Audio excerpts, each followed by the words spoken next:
World of Chess, its development and variations through centuries and civilizations, by Jean-Louis Cazaux and Rick Knowlton, published by McFarland. Introduction in Part 1, Chess of the Arabian Nights. The story of chess is a fascinating tale, worldwide and centuries deep. There's so much to learn about how chess spread and changed, so much to sort through between historic records, fables, and ancient discoveries. The venture itself can become a lifelong passion. I discovered chess history as a teenager, about 50 years ago. My friend and co-author, Jean-Louis Cazaux, was making the same discovery about the same time, far away in France.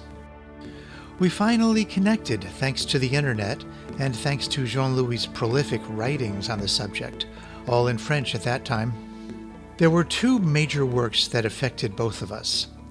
The massive tome of 1913, A History of Chess, by Harold James Ruthven Murray, a masterful compilation of all that could be gathered in his day.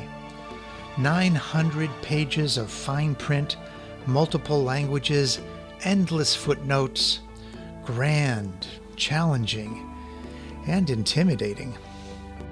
And there was Robert Charles Bell, author of Board and Table Games from Many Civilizations, 2 volumes from 1960 and 1969.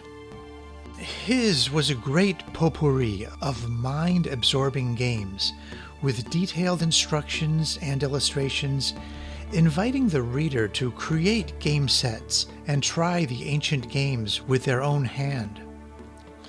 But a comprehensive book in English, with the many ancient variants, clear rules of play, and current with modern research, did not yet exist. Cazaux had already spent 5 years creating his book on this subject, L'Odyssée des Jeux d'échecs. The two of us spent another 7 years expanding his research, converted into English, improved with new information and additional work. After painstaking visions and revisions, minute scrutiny of every fact, word, graphic, and phrase, our book came to publication by the esteemed American publisher McFarland and Company.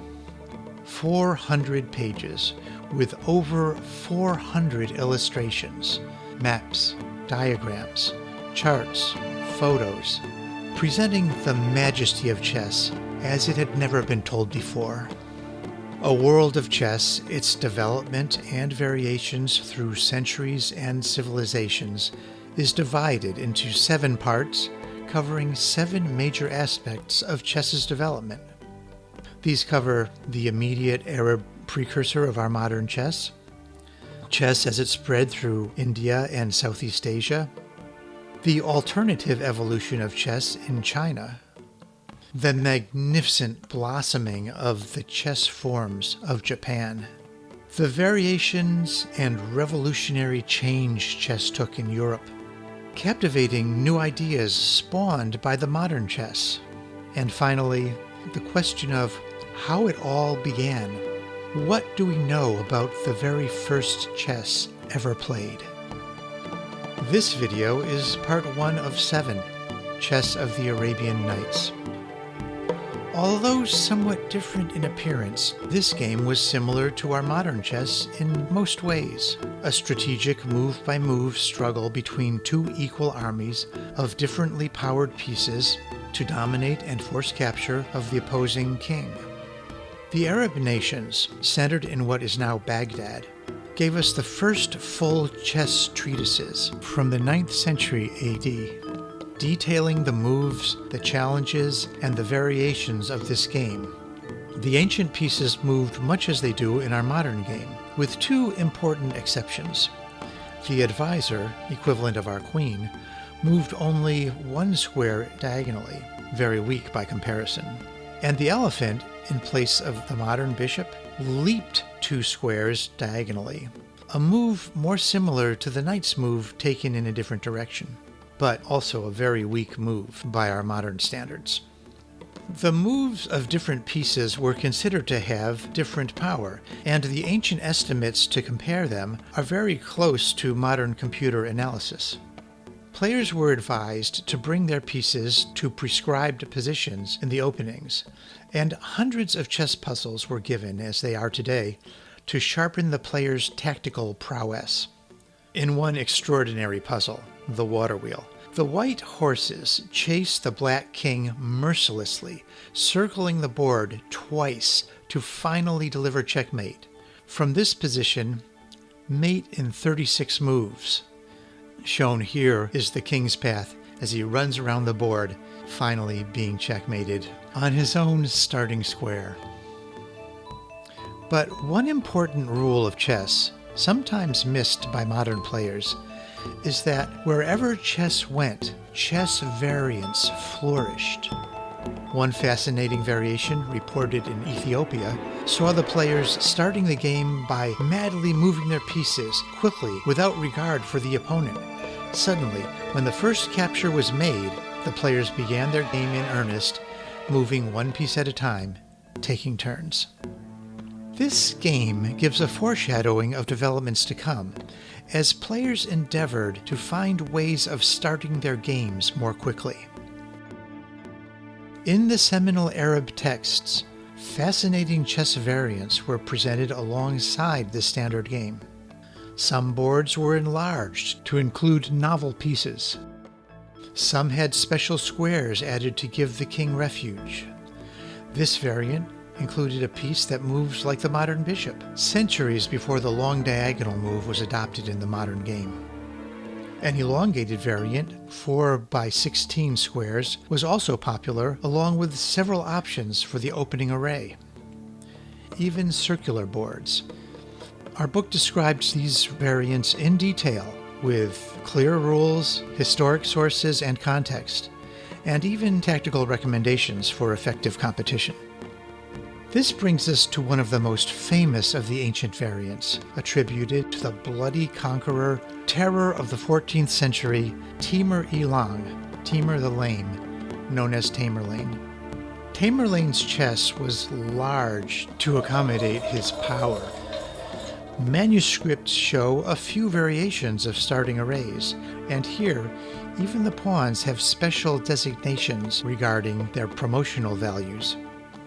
Here are some of the additions that set this grand variant apart. A camel moving like an extended knight. A dababa leaping forward, back, right, or left. A vizier moving one space in those cardinal directions. More peculiar, the giraffe goes one diagonal, two more like a rook, then landing on the fourth or subsequent square. The scout is like the modern bishop, but only to the second or subsequent square. More rules, tactics, and historic facts are given before moving on to even further variations, packing the opening array with even more pieces. Shown here is the original Arabic diagram and our modern, more accessible translation. And here is a reconstructed chess set made for playing the game. Where the original manuscript fails to instruct us on the moves of the three new pieces, the explorer, bull, and a lion, we propose using these moves for playing the game.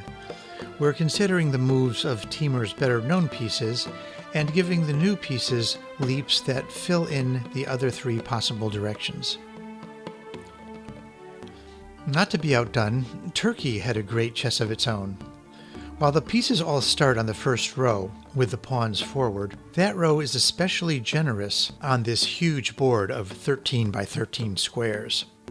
The Arab diaspora of chess also reached far north and east, where Mongolia developed one of the world's most beautiful chess traditions.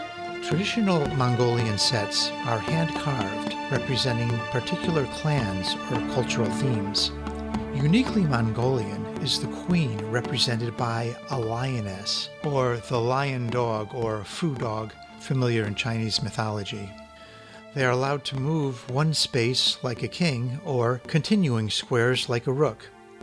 By apparent coincidence, this move also exists in Japanese chess, discussed later in Part 4. The bishops here are Bactrian camels, unlike the one-humped dromedaries of the Indian chessboard. More of that in Part 2. And the Mongolian rook can be just about anything, often a cart, truck, or trailer, but also a tent, a karmic wheel, a bouquet of flowers, or peacock feathers, even a bunch of fish. Mongolian chess has its own unique checkmating rules, calling for special honor requirements depending on the nature of the checkmate. The form and variety of Mongolian chessmen is limited only by the skill and imagination of its artisans. And yes, there are variants. The main variant here expands the board to 10 by 10. Here, the king gets the special protection of bodyguards, given a very unusual power to arrest the advance of an attacking piece by mere proximity to the king. One wonders what brought the Mongolians to invent this move that carries an extra layer of abstraction. In Part 2, we'll look at chess as it traveled and spectacularly transformed as it journeyed south through India and on to the South China Sea. This has been Part 1 of the 7-part book review of A World of Chess, its development and variations through centuries and civilizations. Please feel invited to view all 7 parts. For the book, please go to aworldofchess.com.